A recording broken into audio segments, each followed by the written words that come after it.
The morning sun beat down mercilessly on the parched earth of West Texas, turning the horizon into a shimmering line between dusty brown land and pale blue sky. James McCready stood on the porch of his sprawling ranch house, squinting against the glare as he watched a dust cloud approach from the east. His weathered hands gripped the porch railing, knuckles white with anticipation.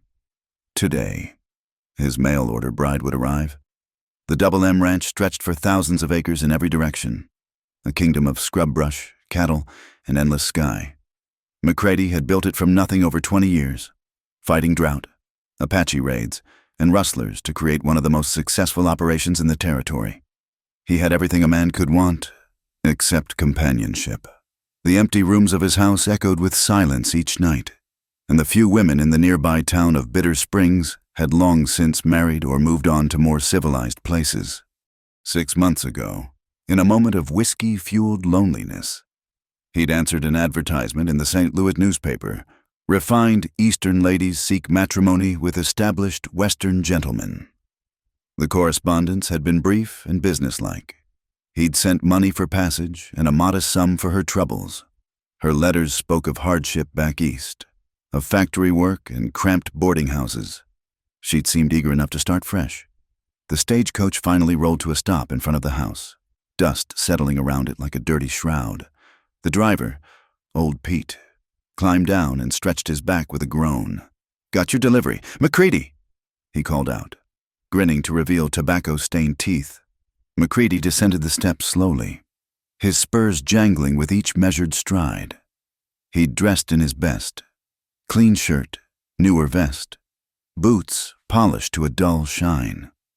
As he approached, the coach door opened, and a small gloved hand emerged, followed by a traveling dress of faded blue calico. Eleanor Whitfield was nothing like he'd imagined. Her photograph had shown a woman of pleasant features, but the reality was different. She was smaller, more delicate, with honey-colored hair pinned severely beneath a worn bonnet. But it was her eyes that caught him off guard, gray as winter storm clouds and holding something he couldn't quite name. Strength, defiance, fear. "Miss Whitfield," he said, tipping his hat slightly. "Welcome to the Double M." She stepped down without taking his offered hand, her movements careful but independent. "Mr. McCready." Her voice was softer than expected, with a slight tremor.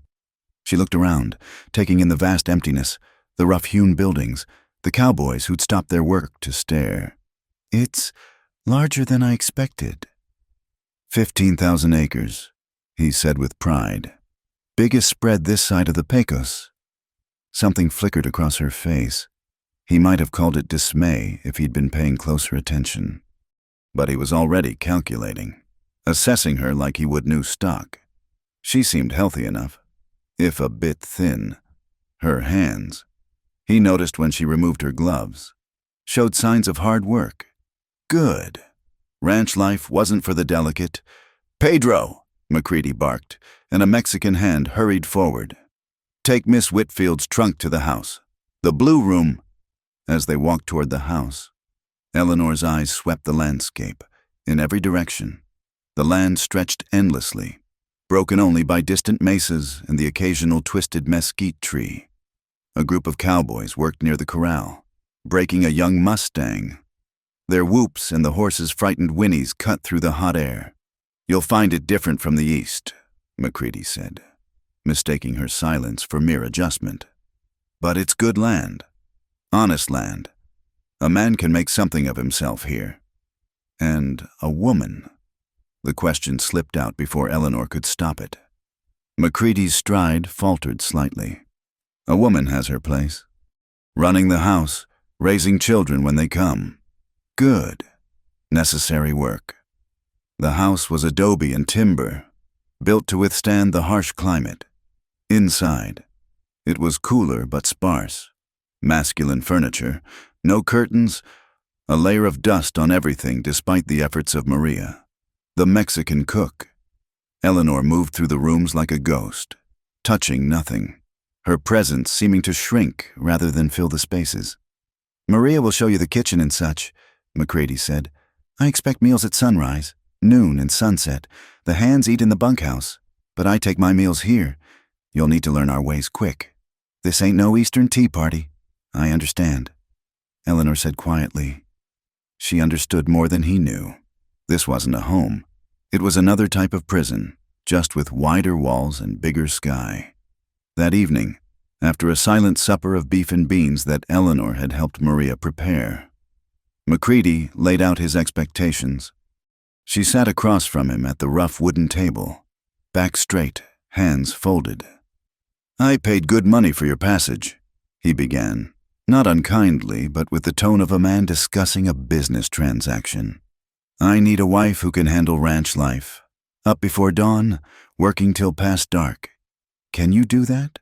I've worked since I was 12 years old. Mr. Macready, I'm not afraid of hard work. Good. We'll marry Sunday. Reverend comes through once a month, and he's due this weekend. After that, you'll be Mrs. Macready, with all that entails. Eleanor's fingers tightened slightly, the only sign of her inner turmoil. Of course. Macready studied her for a long moment. You're not what I expected, he said finally. Thought you'd be chattier. Eastern women usually are. Perhaps I'm not typical Eastern women. Perhaps not. He stood, the chair scraping against the floor. Well, get some rest. Tomorrow Maria will show you your duties. And Miss Whitfield? He paused at the doorway. Don't wander far from the house. Apache still come through these parts. Wouldn't want anything to happen to my investment. After he left, Eleanor sat alone in the gathering darkness. Through the window, she could see the vast expanse of land, now painted purple and gold by the setting sun. Somewhere in the distance, a coyote howled, and the sound seemed to echo the loneliness in her chest. She'd traded one form of captivity for another. She realized, back east, it had been the factory, the boarding house, the narrow streets and narrower opportunities. Here, it was this ranch, this man who spoke of her like purchased goods, these expectations that she fold herself into the shape of his life, as if drawn by some invisible thread. She moved to the window. Far off, barely visible in the dying light, she saw movement on a distant ridge. Riders, perhaps, though they moved differently than Macready's cowboys, more fluid, more at one with their horses. Apache, she thought with a shiver that wasn't entirely fear. The stories in town had been full of them, the savage Indians who refused to be penned in reservations, who still moved through these lands like shadows. Dangerous, everyone said, murderous, but watching those distant figures disappear into the gathering night, Eleanor felt something else. They were free in a way she'd never been, never would be. She pressed her palm against the cool glass, wondering what it would be like to ride into that vast darkness, to choose your own path across the endless land. Foolish thoughts for a mail-order bride. She told herself. She'd made her bargain. Tomorrow she'd begin learning to be Mrs. James Macready, rancher's wife. But tonight, in the quiet of this strange new prison, she allowed herself to dream of freedom. Even as she heard the sound of boots on the porch, Macready making his rounds, checking locks, securing his property. Everything on the Double M belonged to him. And soon, she would too.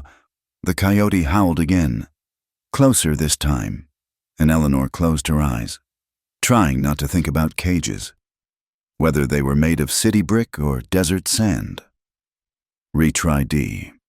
The weeks passed in a blur of scorching days and restless nights. Eleanor's hands, already calloused from factory work, grew harder still from the endless chores of ranch life. She rose before dawn to help Maria prepare breakfast for Macready and the dozen cowboys who worked the Double M. By the time the sun crested the horizon, she was elbow-deep in wash water or kneading dough for the day's bread. Macready had kept his word about the wedding. Reverend Daniels had performed a brief ceremony in the dusty parlor, with Maria and the foreman, Bill Hutchins, serving as witnesses.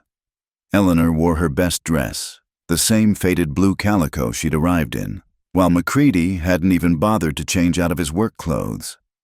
The ring was plain iron, practical like everything else about him. "You're Mrs. "McCready now," he'd said afterward, as if stamping a bill of sale. That means something out here.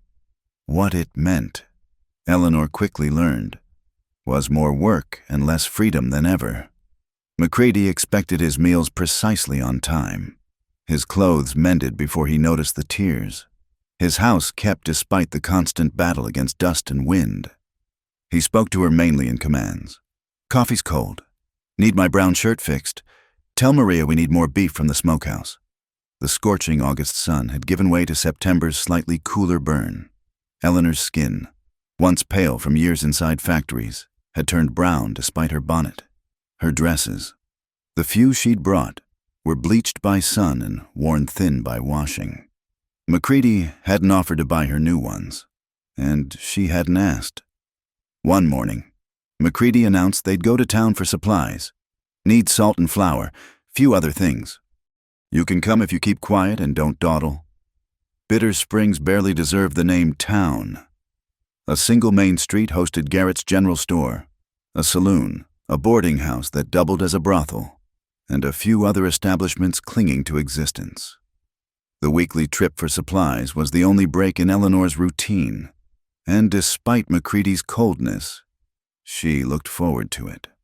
They rode in the wagon, McCready handling the reins while Eleanor sat beside him, trying to maintain dignity despite the jarring ride. The town women watched from doorways and windows as they passed. Eleanor had learned to recognize the looks, pity mixed with superiority, curiosity tinged with contempt. At Garrett's General Store, she followed McCready inside, keeping her eyes down as he'd instructed. The familiar smell of dry goods and tobacco should have been comforting, but the whispers started immediately. "That's her. Mrs." Patterson murmured to Mrs. Daniels, the Reverend's wife. "The mail-order bride, bought and paid for like a sack of flour." "Shameful." "Mrs." Daniels replied, not bothering to lower her voice. "These Eastern women, selling themselves to any man with money. No better than, well, you know." Eleanor's cheeks burned, but she kept her focus on the bolts of fabric, running her fingers over material she knew McCready would never buy for her.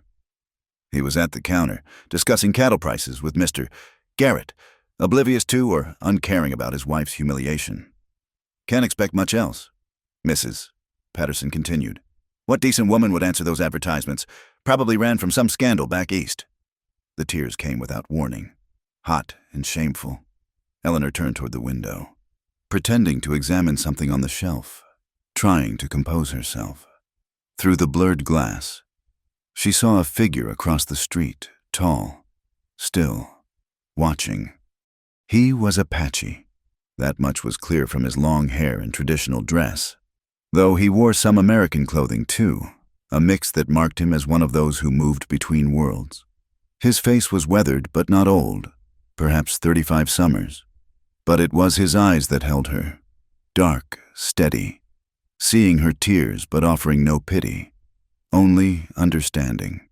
For a long moment, they looked at each other across the divide of glass and street and culture. Then Mrs. Patterson's sharp voice cut through. "My word, one of them watching her. Mr. McCready, your wife is making a spectacle." McCready's head snapped up. He strode over, grabbed Eleanor's arm roughly, and saw the Apache man through the window. His face darkened like a thundercloud. "Get in the wagon," he growled at Eleanor. Then louder, "To the store. Can't leave decent women alone for a minute before these savages start sniffing around.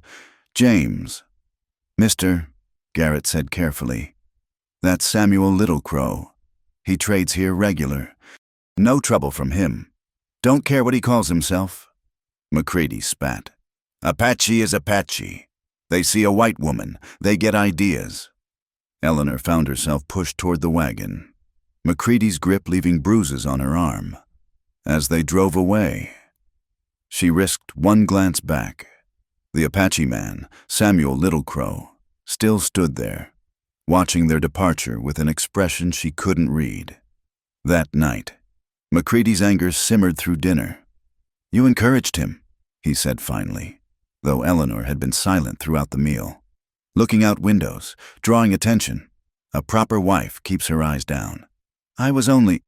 I didn't pay good money to have you shame me in town. Those Apache bucks think every white woman wants them.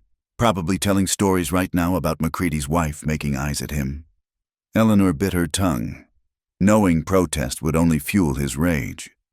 But as she cleared the dishes, she found herself thinking of those steady dark eyes, the way they'd seen her tears without judgment. In that brief moment, she'd felt more seen, more human, than in all her weeks as Mrs. McCready. Later, as she lay alone in her bed, McCready kept his own room, visiting hers only occasionally for brief, business-like encounters. She heard something carried on the night wind, singing, distant and haunting, in a language she didn't understand. Apache, she thought, though she couldn't know for sure. The melody was mournful yet beautiful, speaking of loss and longing and things she had no words for. She rose quietly and crept to the window. The moon was full, bathing the desert in silver light. Far off, she could see the glow of a small fire in the hills, perhaps a camp, perhaps nothing, but the singing continued, weaving through the night air like a physical thing. Without thinking, she pressed her hand to the glass again, as she had that first night. Somewhere out there, people lived by different rules, moved by different rhythms. The song spoke of freedom in a way that made her chest ache with wanting. The rancher bought a mail-order bride, she whispered to herself, bitter at the truth of it. The song seemed to answer her, rising and falling like the wind itself. She didn't know what the words meant, but she felt them in her bones. A call to something wild and free, something that recognized no man's ownership. When the singing finally faded, Eleanor remained at the window, watching the stars wheel overhead. Tomorrow would bring more of the same, McCready's commands, the ranch's demands, the town's contempt. But tonight, she'd heard another voice, seen another way of being in this hard land. It was probably foolish, probably dangerous, this small flame of hope that wouldn't die. But as she finally returned to bed, Eleanor carried the memory of understanding eyes and freedom's song, tucking them away like treasures in the prison of her heart. The wind picked up outside, rattling the windows, and for just a moment, she could swear she heard the singing again, distant, defiant, calling to something wild that even McCready's money couldn't buy or break. The October morning started like any other, with Eleanor rising in the pre-dawn darkness to prepare breakfast. McCready had been increasingly irritable lately. Cattle prices were down, and rumors of rustlers had him and the hands on edge. She moved quietly through her tasks, hoping to avoid his notice. It was just after noon when the thunder of hoofbeats shattered the ranch's routine. Eleanor looked up from the washing to see a dust cloud approaching fast from the south, not the measured pace of returning cowboys, but the wild gallop of trouble. "Raiders!" Bill Hutchins shouted from the corral. "Get the rifles!" Eleanor dropped the wet shirt she'd been wringing and ran for the house. Behind her, she could hear McCready barking orders, the cowboys scrambling for cover and weapons. The raiders, a mix of white outlaws and Mexican bandits by their look, swept into the ranch compound like a plague of locusts. Gunfire erupted. Eleanor huddled behind the kitchen table, hands over her ears as bullets shattered the windows above her. Maria crouched beside her, muttering prayers in rapid Spanish. The acrid smell of gunpowder filled the air. "The cattle!" someone yelled. "They're after the herd!" More shots, the screaming of horses, men shouting in English and Spanish. Eleanor peered around the table's edge and saw McCready near the porch, blood seeping through his shirt sleeve, still firing at the raiders. Then, sudden as thunder from a clear sky, a new sound cut through the chaos, a war cry that made the hair on Eleanor's neck stand up. Apache riders poured over the eastern ridge, moving like wind itself, their horses seemingly extensions of their bodies. Leading them was Samuel Little Crow. Eleanor recognized him instantly. Even in the madness of battle, he rode a painted pony, bow in hand, selecting targets with deadly precision. The raiders, caught between the ranch defenders and the Apache attack, began to falter. One bandit, wild-eyed with fear and rage, spotted Eleanor through the broken window. He raised his pistol, and she knew with crystal clarity that she was about to die. The shot never came. An arrow sprouted from the man's chest, and he toppled backward. Through the window frame, Eleanor saw Little Crow lower his bow, their eyes meeting for one electric moment before he wheeled his horse back into the fight. The battle turned into a rout. The surviving raiders fled, leaving their dead behind. The Apache pursued them briefly before returning, their horses dancing and snorting in the settling dust. And strange silence fell. McCready's men kept their guns raised, uncertain whether they'd traded one threat for another. McCready himself stood on the porch, left arm hanging useless, rifle still pointed at the Apache warriors. Little Crow dismounted slowly, hands visible and empty. He walked toward the porch with measured steps, stopping just out of easy rifle range. "The raiders are gone," he said in accented but clear English. "They will not return." "What do you want?" McCready's voice was tight with pain and suspicion. "We don't need help from your kind." Something flickered in Little Crow's eyes. Amusement, perhaps, or contempt. "The raiders steal from everyone. White ranchers, Mexican farmers, Apache camps. Today they chose poorly." "And you just happened to be riding by?" Bill Hutchins spoke up, his rifle still trained on the warriors. "We tracked them for 3 days. They burned our winter supplies, killed 2 of our young men." Little Crow's gaze found Eleanor, still visible through the broken window. "Today, justice found them." McCready saw the look and his face darkened further. "Well, you've got your justice. Now get off my land." James, Doc Carter, one of the older cowboys, spoke quietly. "You need that arm tended. And they did help." "I didn't ask for help," McCready snarled. "Especially from Apache bucks looking to impress white women." The insult hung in the air like a challenge. Little Crow's warriors shifted restlessly, hands moving toward weapons. But their leader remained calm, studying McCready with those depthless eyes. "A man who cannot accept help with grace," Little Crow said finally, "is a man who will die alone, no matter how many he claims to own." He turned back to his horse with fluid grace. As he mounted, his eyes found Eleanor's once more. This time, she saw something that made her breath catch. Not pity, not desire, but recognition. He saw her not as McCready's property or a mail-order curiosity, but as a person trapped and suffering. The Apache rode away as suddenly as they'd come, leaving the Double M to count its costs. 1 cowboy dead, 2 wounded, including McCready. The house shot full of holes, but the herd was safe. The raiders driven off. "Don't just stand there gawking," McCready shouted at Eleanor, clutching his wounded arm. "Get bandages. Make yourself useful for once." She hurried to tend his wound, but her hands shook as she worked. Not from fear of the violence. She'd seen worse in the factories when machines caught careless workers. No. What made her tremble was the memory of that arrow saving her life, of eyes that saw her truly, of a world beyond McCready's fences suddenly seeming possible. That night, as McCready nursed his wounds and whiskey in equal measure, Eleanor heard him talking with Hutchins. "Double the watch," he ordered. "Those Apache might come back." "Come back?" Hutchins sounded puzzled. "Jim, they saved the herd. Probably saved lives. They came to show off, make us look weak. That buck's had his eye on my wife since that day in town." McCready's voice slurred slightly. "Thinks he can just ride in here, play hero.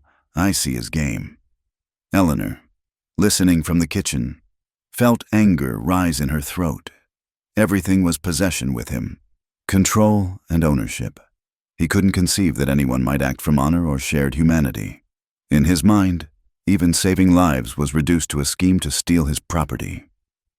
Later, as she swept up broken glass and tried to patch the bullet holes with what materials she had, Eleanor found herself thinking about Little Crow's parting words. "A man who will die alone, no matter how many he claims to own." The truth of it resonated in her bones. She was owned, certainly, bought and paid for, as the town women never tired of reminding her. But ownership and belonging were different things. McCready owned her legally, but she'd never belong here, never be more than a purchased convenience. As she worked, A movement outside caught her eye. On the distant ridge where the Apache had appeared, a lone rider sat motionless against the star-filled sky. Too far to see clearly, but she knew who it was. Standing guard, perhaps, or simply watching. Eleanor raised her hand slightly. Not quite a wave, more an acknowledgement. The distant figure remained still for a long moment, then raised his own hand in response before melting back into the darkness. "What are you doing?" McCready's harsh voice made her jump. He stood in the doorway, arm in a sling, face twisted with suspicion. "Cleaning up the glass," she said steadily. "As you asked." He moved closer, eyes narrowed. "You encourage him. Think I don't see? Making eyes at that savage? He saved my life today. One of the raiders had a gun on me." McCready's good hand cracked across her face, sending her stumbling. "Don't you dare defend him to me. You're my wife, mine, bought honest." Eleanor touched her stinging cheek, tasting blood where her teeth had cut her lip. In that moment, something crystallized in her mind. She looked at McCready, really looked at him, and saw him clearly. Not a hard man shaped by a hard land, but a small man made smaller by his need to own what he could never earn. "Yes," she said quietly. "Bought, like your cattle, like your land, owned but never yours." She expected another blow, but McCready just stared at her, something uncertain flickering in his eyes. Then he turned and stalked away, leaving her alone with the broken glass and the memory of a hand raised in acknowledgement, promising nothing but understanding everything. The November cold had settled over the ranch like an unwelcome guest. Eleanor's hands, already rough from work, cracked and bled in the dry air. McCready's arm had healed, but his temper had worsened. He watched her constantly now, suspicious of every glance, every moment she spent outside the house. It had been 3 weeks since she'd dared to venture beyond the immediate ranch buildings. But this morning, with McCready and most of the hands driving cattle to the eastern pasture, she found herself with a rare moment of freedom. Maria was visiting her sick sister in town, and only old Pedro remained, dozing in the barn. Eleanor wrapped her thin shawl tighter and walked toward the creek that ran a 1/4 mile from the house. She needed water for washing, she told herself, though the well would have served just fine. The truth was simpler. She needed to breathe, to move without eyes on her, to remember she was more than McCready's property. The creek was low, but still running, its banks lined with cottonwoods that had turned gold in the autumn cold. She knelt to fill her bucket, savoring the peaceful gurgle of water over stones. Then she heard it, the soft nicker of a horse. Samuel Littlecrow stood on the opposite bank, having appeared as silently as morning mist. His horse drank from the stream while he watched her with those steady dark eyes. Eleanor's heart hammered, but not entirely from fear. She should run, she knew. Scream for Pedro. This was exactly what McCready had warned against. Instead, she found herself setting down the bucket and standing slowly. "You should not be here," she said quietly. "Nor should you." His English was careful but clear. Yet here we stand. For a long moment, they regarded each other across the narrow stream. Up close, she could see the lines around his eyes, the careful strength in his stance. He was older than she'd first thought, perhaps 40 winters, with gray threading through his long hair. "Why did you save me?" The question escaped before she could stop it. "During the raid, the man with the gun. You could have let him shoot." Something shifted in his expression. "Could you have let a dog drown if you saw it struggling in the river?" "I'm not a dog." The words came sharp with injured pride. "No." He took a step closer to the water's edge. "But you are drowning just the same." The truth of it hit her like a physical blow. She was drowning, in loneliness, in servitude, in the slow death of spirit that came from being owned rather than loved. Tears stung her eyes, and she turned away, embarrassed by her weakness. "In my people's way," Littlecrow said softly, "tears are not shame.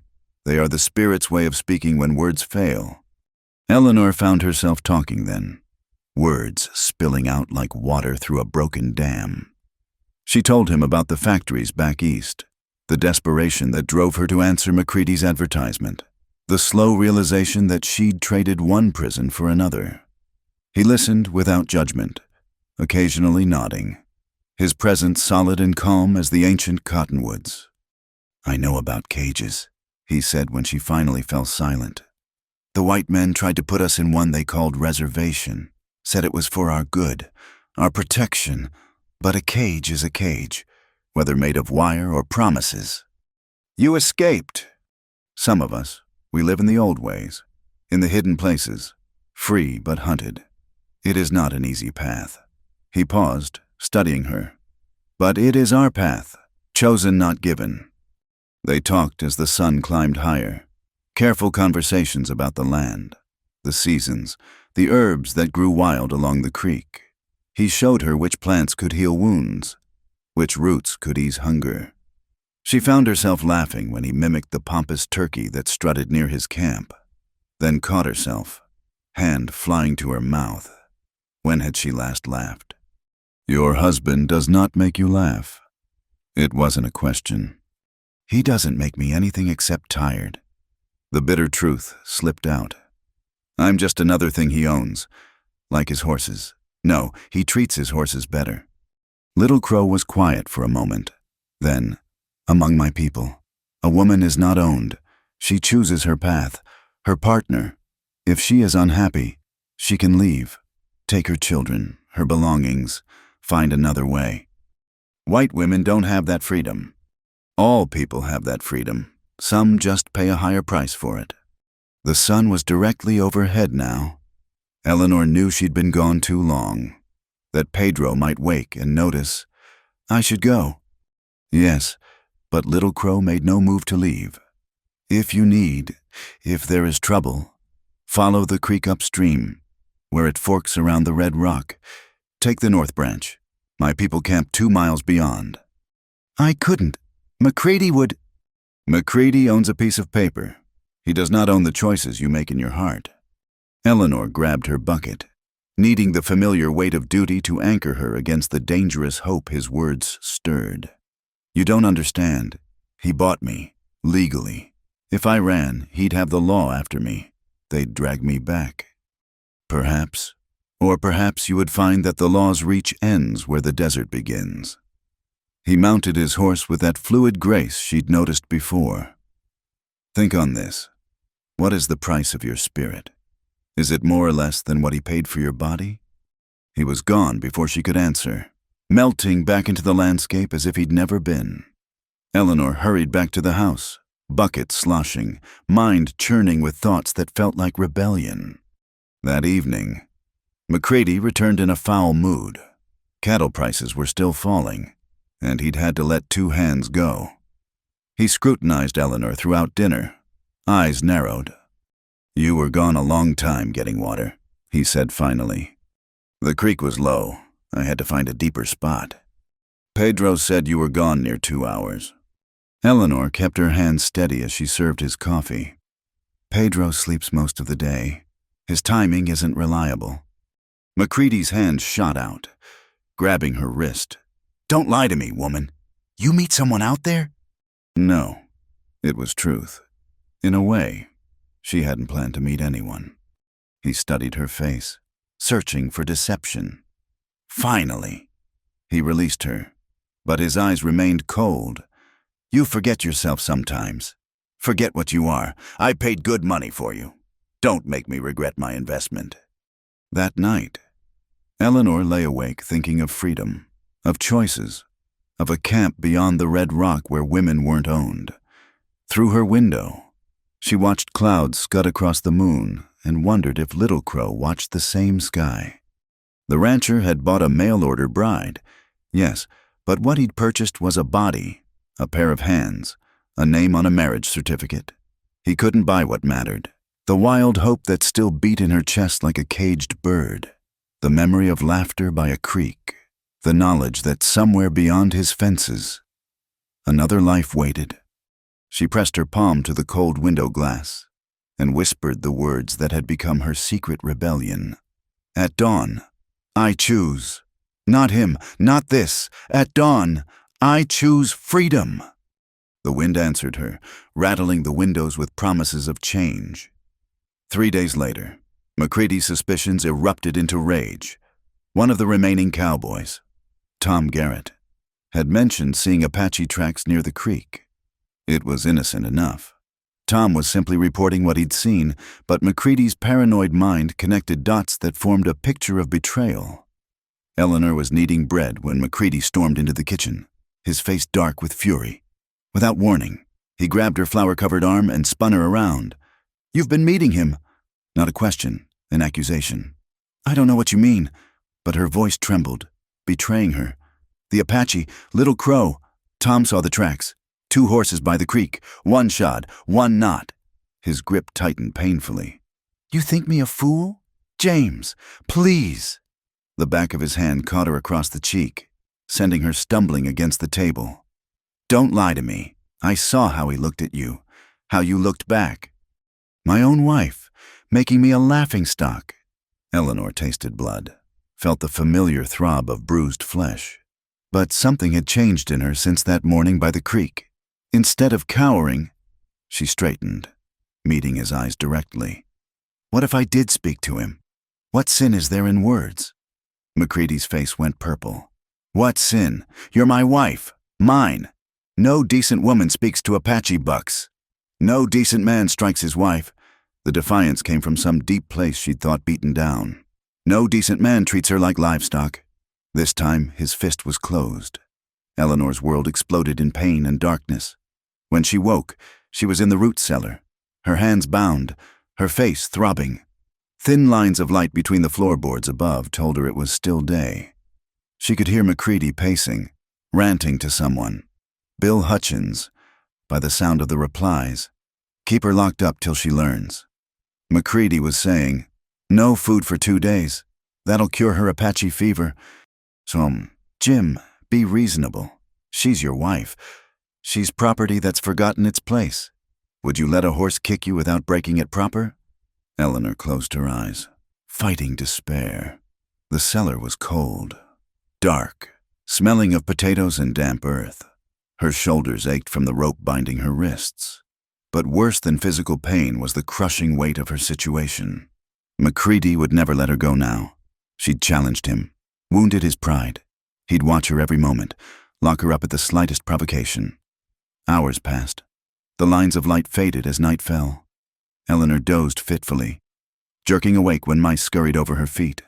Her face had swollen, making it hard to see from one eye. Thirst began to torment her, but she wouldn't give McCready the satisfaction of begging. It was near midnight when she heard it, a soft scratching at the cellar's external door, the one used for loading supplies from outside, the door that McCready, in his rage, had forgotten to check. The rusty hinges protested softly as the door opened. Moonlight spilled in, silhouetting a familiar figure. Little Crow moved silently down the earthen steps, a knife already in his hand. "No," Eleanor whispered urgently. "If he finds you here..." "Shh." He knelt beside her, cutting through the ropes with quick efficiency. "Can you walk?" Eleanor nodded, though she swayed when he helped her stand. Her legs were numb, her body stiff from cold and confinement. Little Crow steadied her, his touch gentle despite the urgency. "We must go quickly. My sister waits with horses beyond the ridge. I can't. He'll come after us. The law..." "Look at me." His voice was soft but commanding. When she met his eyes, he continued, "Is this the life you choose? To be beaten, caged, broken like a wild horse? Or do you choose freedom, whatever the cost?" Eleanor looked around the cellar. Her prison, her future if she stayed. McCready would never change, would only grow worse now that she'd defied him. She thought of more years of this, decades maybe, until she was worn down to nothing, a ghost haunting her own life. "I choose freedom," she whispered. They climbed from the cellar into the cold night air. True to his word, horses waited beyond the first ridge, his painted pony and a sturdy mare. A woman sat the third horse, watching their approach with keen eyes. She looked to be Little Crow's age, with steel-gray hair braided long. "This is my sister, Maria Crowfeather," Little Crow said. "She knows the hidden paths better than anyone." The Apache woman studied Eleanor's battered face, then spoke sharply to her brother in their language. He replied calmly, and Maria's expression softened slightly. She reached into her saddlebag and pulled out a bundle. "Clothing, by the look of it." "Change," she said in accented English. "White woman's dress too easy to see, too hard for riding." Eleanor hesitated only a moment before accepting the bundle. Behind a cluster of rocks, she shed her torn dress and put on the unfamiliar garments: soft deerskin leggings, a tunic, a warm blanket to wrap around her shoulders. The clothes felt strange but free, allowing movement her corsets and heavy skirts had always restricted. They rode through the night, following paths Eleanor couldn't see but the siblings navigated with ease. The cold wind numbed her swollen face, which was a mercy. Behind them, the Double M Ranch slept, unaware that its mail-order bride had flown. As dawn began to lighten the eastern sky, they paused at a high overlook. Below, Eleanor could see the ranch buildings, tiny as toys. Soon, McCready would discover her escape. Soon, the hunt would begin. "You can still go back," Little Crow said quietly. "Once we reach our camp, there is no returning." Eleanor thought of all she was leaving. Not much. In truth, a loveless marriage, a life of servitude, the contempt of townspeople who saw her as bought goods. What lay ahead was uncertain, dangerous, possibly deadly, but it was chosen, not imposed. She turned to Little Crow, seeing him clearly in the growing light. Not a savage, as McCready named him, but a man who'd risked everything to free her. His sister, too, who could have refused to help a white woman but had chosen compassion instead. "I'm not going back," Eleanor said firmly. "Whatever comes, I choose it freely." Maria Crowfeather made a sound that might have been approval. "Sun rises," she said. "New day, new path." As they rode on, the sun broke fully over the mountains, painting the desert in shades of gold and rose. Eleanor felt its warmth on her face like a blessing. Somewhere behind them, McCready would be discovering her escape, rousing his men, spreading word of his runaway bride. Let him come, she thought. She'd found something worth more than safety, more than his purchased claim on her. She'd found the freedom to choose her own dawn. Little Crow rode beside her, steady and sure. When their eyes met, she saw no pride of possession, no sense of ownership, only respect for her choice and readiness to face whatever came next. Together, they rode toward the rising sun, toward a future uncertain but freely chosen. The rancher had bought a mail-order bride, but in the end, she'd refused to be owned. At dawn, she'd chosen an Apache's respect over a white man's possession. At dawn, she'd chosen herself. Apache camp lay hidden in a box canyon, sheltered by high walls and accessible only through a narrow defile that two warriors could defend against an army. Eleanor had expected teepees, but found wickiups, dome-shaped dwellings of bent willow and brush that seemed to grow from the earth itself. Her arrival caused an immediate stir. Women emerged from their morning tasks, children peered from behind their mothers' skirts, and men paused in their work to study the white woman in Apache clothes who rode beside Samuel Little Crow. The looks ranged from curiosity to open hostility. An elderly woman approached, her face a map of deep lines, her eyes sharp as flint. She spoke rapidly to Little Crow in Apache, gesturing at Eleanor with clear disapproval. Others joined her, voices rising in argument. "My grandmother, Nalin," Little Crow said quietly to Eleanor. "She says I bring danger to our people, that the white soldiers will come." A younger woman spat at Eleanor's feet. "White woman brings death," she said in broken English. "Always same. White woman scream. Soldiers come. Apache die." Eleanor dismounted carefully, her body still aching from the night's ride and McCready's beating. She stood straight despite the pain, meeting the hostile gazes. These people had every reason to distrust her, to fear what her presence might bring. "I didn't ask him to bring me here," she said clearly. "I was escaping my own prison. If my being here endangers you, I'll leave." Maria Crowfeather translated her words. The crowd stirred, some surprised by her offer to go. Nayland studied her with those penetrating eyes, taking in the bruised face, the determined stance. "You were beaten," the old woman said in better English than Eleanor expected. "Yes, by your man, your husband. He was never my man. He was my owner. There's a difference." Nayland made a sound that might have been approval or dismissal. She spoke again to Little Crow, longer this time, gesturing between him and Eleanor. Whatever she said made him stiffen slightly. "She says you can stay for now." He translated. "But you must earn your place. Work like Apache woman. Learn our ways. If trouble comes because of you." He didn't finish, but Eleanor understood. Days passed in a blur of hard work and harder lessons. The Apache women, still wary, set her to the most menial tasks, gathering wood, hauling water, scraping hides. Her soft hands blistered and bled. Her back ached constantly. But she didn't complain, remembering Maria Crowfeather's words, "You want respect? Earn it." Slowly, grudgingly, attitudes began to shift. She learned that the woman who'd spat at her, Yellow Flower, had lost her husband to white soldiers 2 summers ago, when Eleanor helped her carry water without being asked. Yellow Flower's hostility softened to mere suspicion.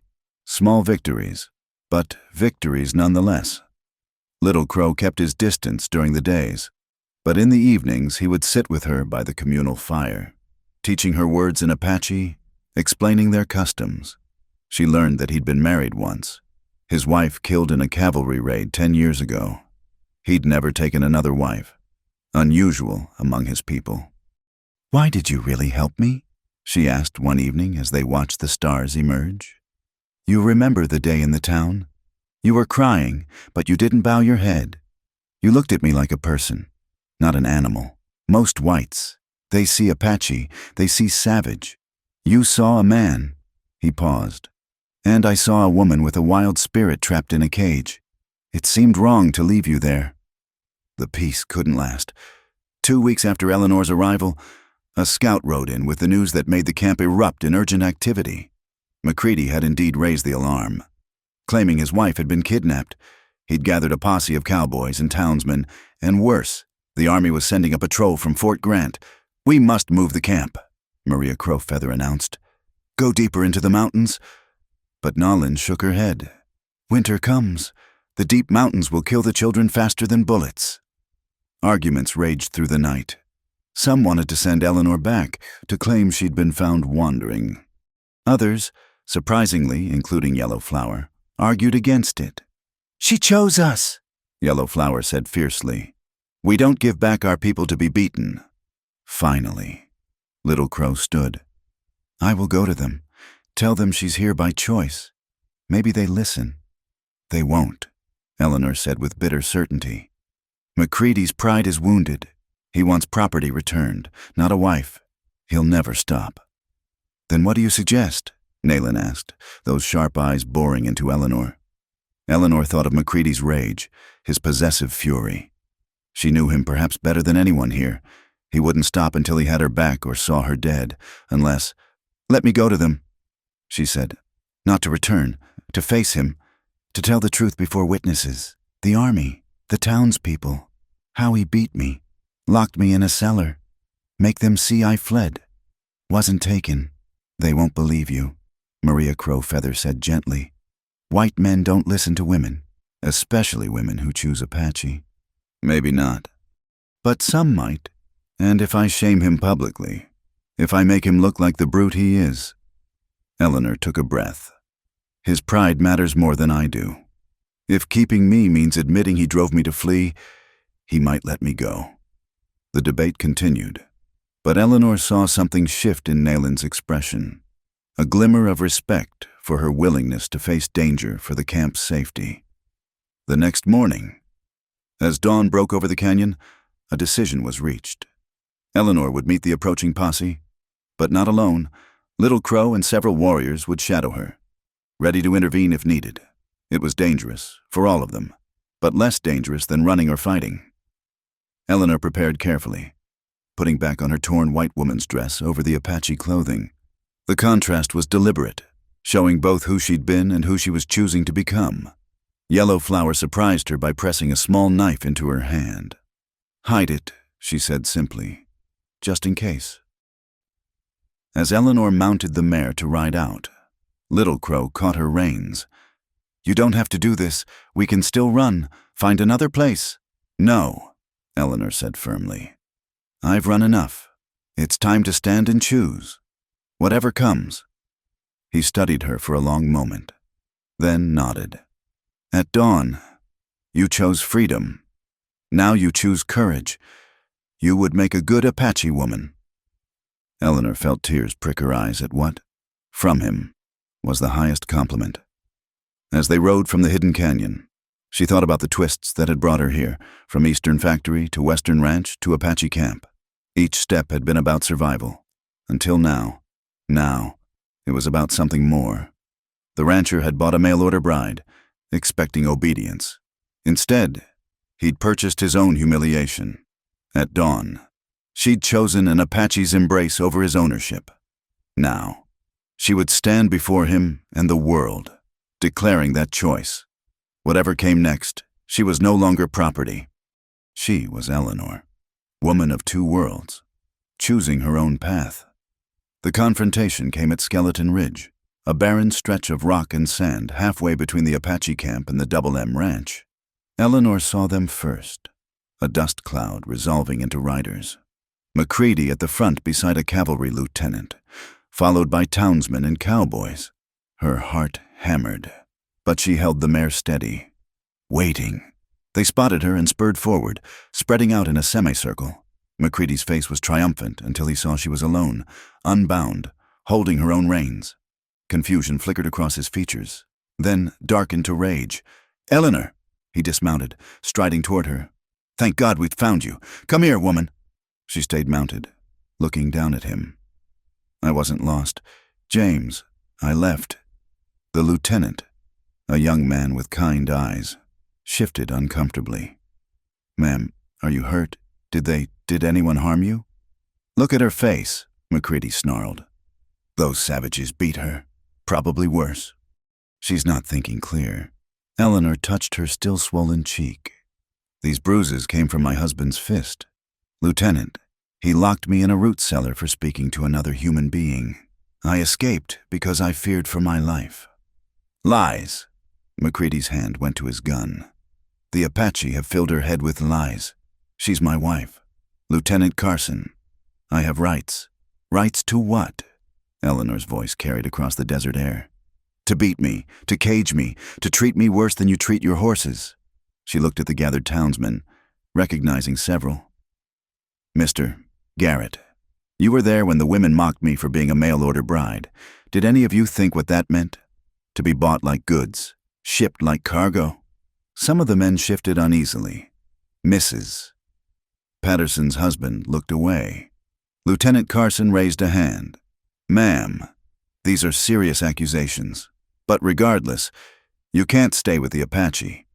It isn't safe or proper." "With respect, Lieutenant, I've been safer with them in 2 weeks than I was in my husband's house for months." Eleanor straightened in her saddle. "They took nothing from me. They gave me shelter when I fled in fear. If that makes them savages, what does that make him?" McCready's controls snapped. He lunged for her horse's bridle. "Enough. You're coming home, and we'll settle this private." An arrow whistled past his ear, embedding in the ground at his feet. McCready froze as Apache warriors materialized from the rocks. Little Crow and 5 others. Bows drawn but not yet aimed to kill. The woman said she chose to leave. Little Crow called out, his voice carrying clearly, "A man who must drag his wife home in chains is no man at all." "Ambush," one of the townsmen shouted. "They'll kill us all. Stop!" Eleanor rode between the two groups, hands raised. "No one needs to die here. Lieutenant Carson, these men haven't attacked." "They're protecting someone who sought their help. Isn't that what any Christian would do?" The lieutenant looked torn, his hand on his sidearm but not drawing. "Ma'am, regardless of domestic troubles, you're a white woman. You belong with your own kind. I belong where I choose to belong. Eleanor met his eyes steadily. Where I'm treated as a person, not property. Tell me, Lieutenant, if your sister fled a husband who beat her, would you drag her back? Carson's jaw tightened. After a long moment, he said quietly, No, ma'am, I wouldn't. This is madness, McCready exploded. She's my wife. I have papers. Papers! Eleanor laughed bitterly. Yes, you have papers. A bill of sale, essentially, but you can't own what won't be owned.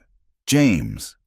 She dismounted then, standing between the two armed groups. From beneath her dress, she pulled out the wedding ring and threw it at McCready's feet. There, take back your iron band. I free myself from your ownership. McCready's face went purple. You can't, the law.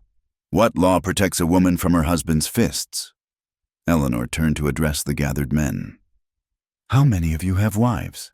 How many treat them as partners, not possessions? How many would want your daughters married to a man like him? Tom Garrett spoke up unexpectedly. Jim did buy her mail order. Always seemed wrong to me, talking about her like cattle. Shut up, Tom, McCready snarled. Lieutenant Carson had been watching Little Crow and his warriors. They hadn't moved. Arrows still knocked, but not drawn. Defensive, not aggressive. He made a decision. Mr. McCready, I see no evidence of kidnapping here. The lady appears to have left of her own will. You're taking the word of a hysterical woman and savages over mine? I'm taking the evidence of my own eyes. Carson's voice hardened, including those bruises that look suspiciously like knuckle marks. Now, we can all ride away peaceful, or we can have a bloodbath over a woman who clearly doesn't want you. Your choice. McCready looked around wildly, seeing his support crumbling. The townsmen were already backing their horses away, unwilling to die for his wounded pride. Even his own cowboys looked uncomfortable. This isn't over, he spat at Eleanor. You're legally mine. I'll get lawyers. Do that, Eleanor said calmly. Explain to a judge how your wife preferred the company of those you call savages to your civilized home. Explain the bruises, the cellar, the fear. Make it all public record. I'm sure your reputation will survive beautifully. That hit home. McCready's reputation, his standing as a successful rancher, that mattered more than any wife.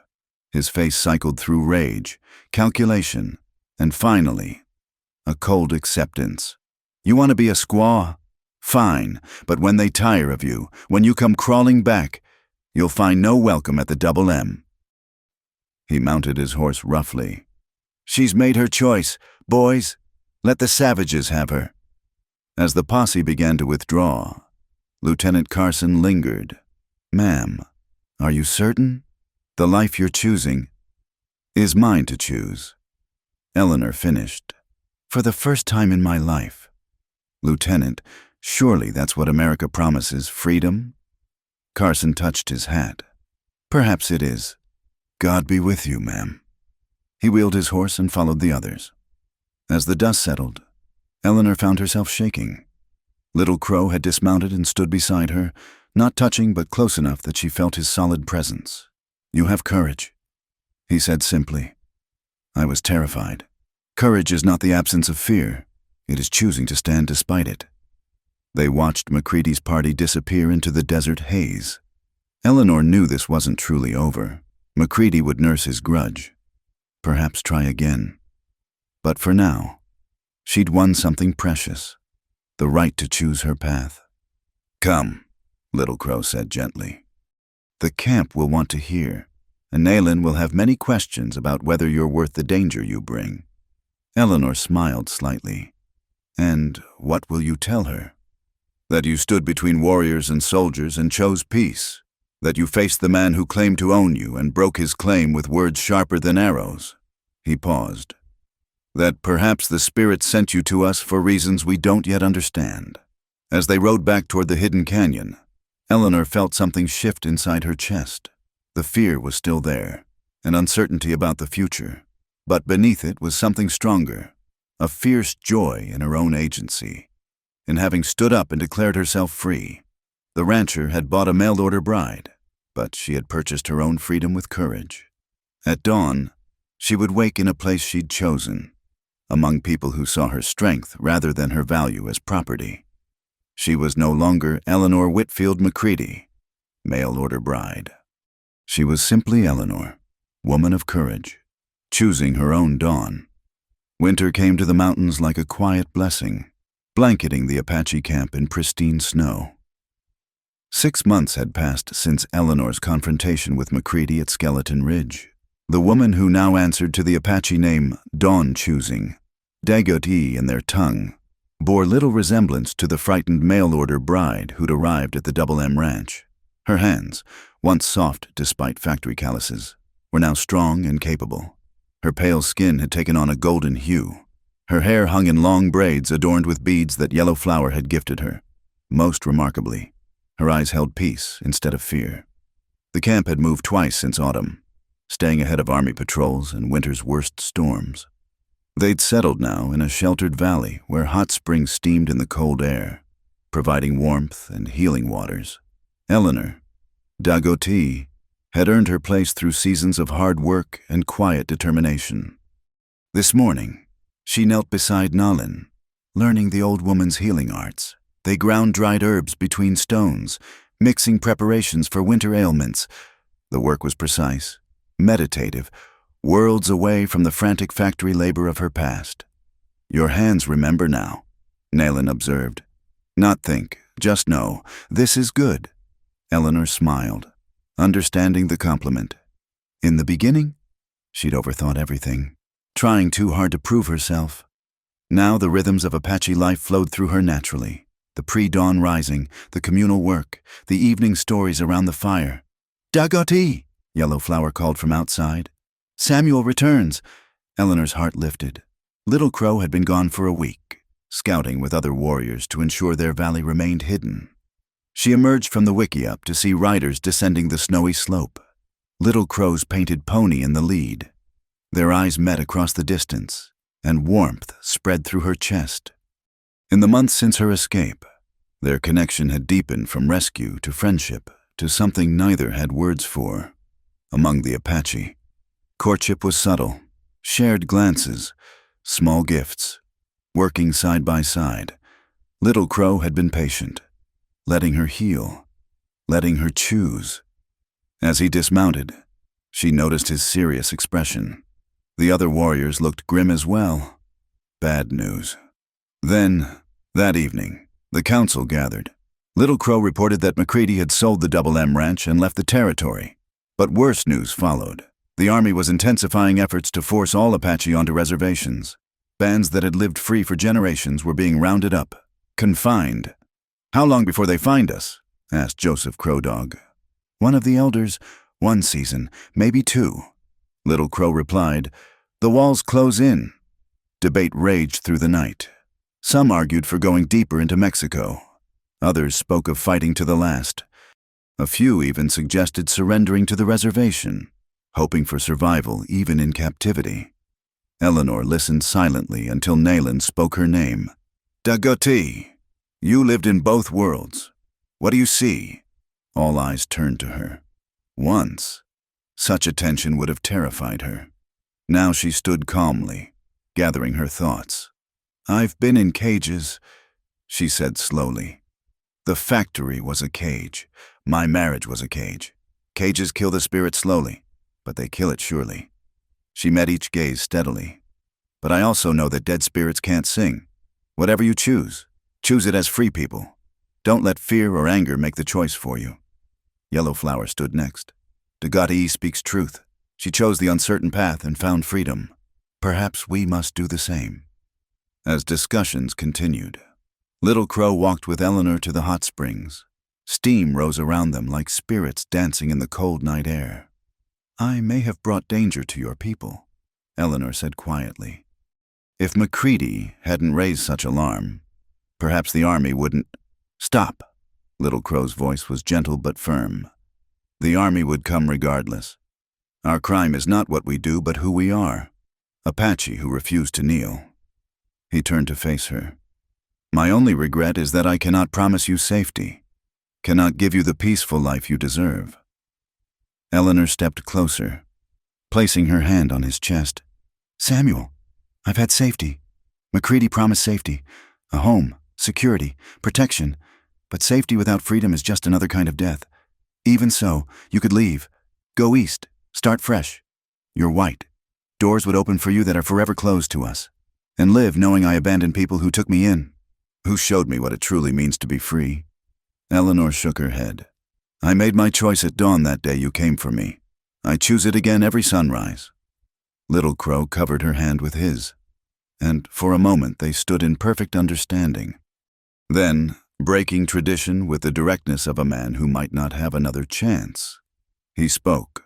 Among my people, when a man wishes to join with a woman, he brings horses to her family. But you have no family here except those you've made. So I ask you directly, will you be my wife? Eleanor, who chooses Dawn, not bought or sold, but choosing freely. Eleanor's eyes filled with tears, not of sorrow, but of joy so fierce it couldn't be contained. I thought you'd never ask properly, she said, half laughing, half crying. Yes, Samuel. Yes to today, tomorrow, whatever comes. They were married Apache fashion the next dawn, with Nayland officiating and the whole camp witnessing. Eleanor wore a dress Yellow Flower had been secretly making, soft doeskin decorated with beads and quill work, beautiful beyond anything she'd owned. Little Crow gifted horses to the camp since she had no family to receive them, making everyone her kin. The ceremony was simple, hands joined, words spoken to the 4 directions, blessings from the elders.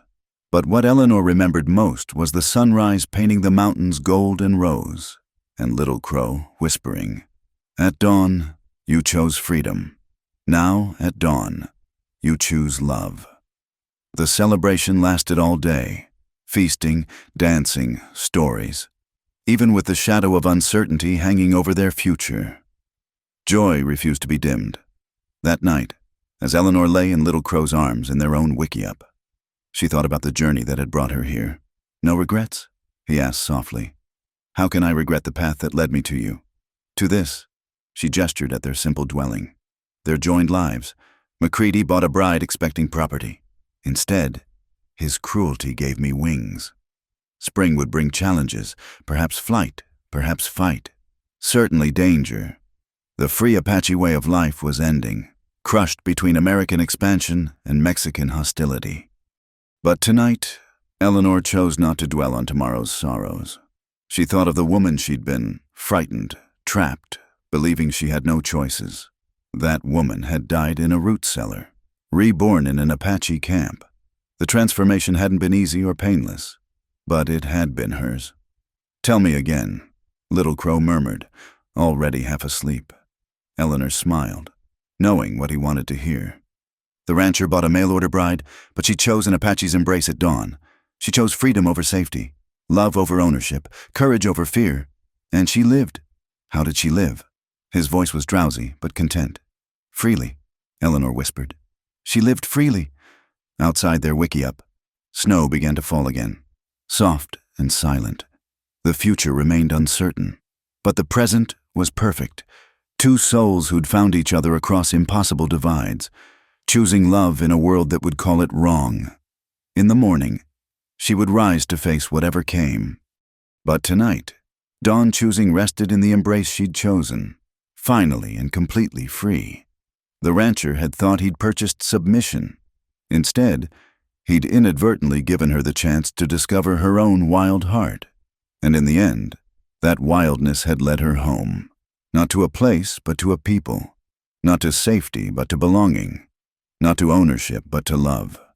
At dawn, she had chosen, and she would keep choosing. Every dawn. For whatever dawns remained, thank you for listening to this Wild West love story. I'd love to know where you're enjoying this tale. Are you listening during your commute, relaxing at home, or perhaps somewhere unexpected? Please subscribe to the From Wild West channel and share your thoughts in the comments below. Your stories and reactions make our community special. Until next time, keep choosing your own dawn.